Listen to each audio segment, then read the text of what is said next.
პირადი წელი 6. ვენერა სიყვარულის და წარმატების წელიწადია.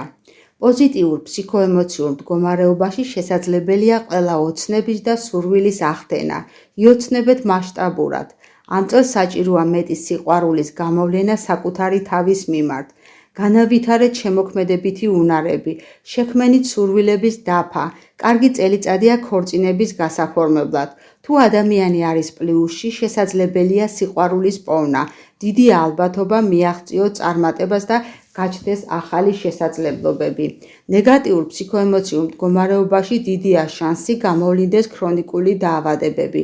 შესაძლებელია გქონდეთ უკმაყოფილების განცდა, სიყვარულის არარსებობის გამო, ასევე შურისძიების სურვილი. ეს წელიწადი არის ნამდვილი ღირებულებების გამოცდის პერიოდი. ბევრია ცთუნება და სწორედ ამ წელს არის ისინი ყველაზე საშიში. რეკომენდირებულია კომფორტის ზონიდან გამოსვლა და ახალი ცოდნის მიღება. არ შეიძლება ტკობაში თავით გადაშვება, იმისთვის რომ მომდევნო წელიწადი პირადი 7 წელი იყოს პოზიტიური და არა ნეგატიური ტრანსფორმაციისთვის. კარგია ჩახუროთ ვალდებულებები ამ წელიწადს და არ აიღოთ კრედიტები.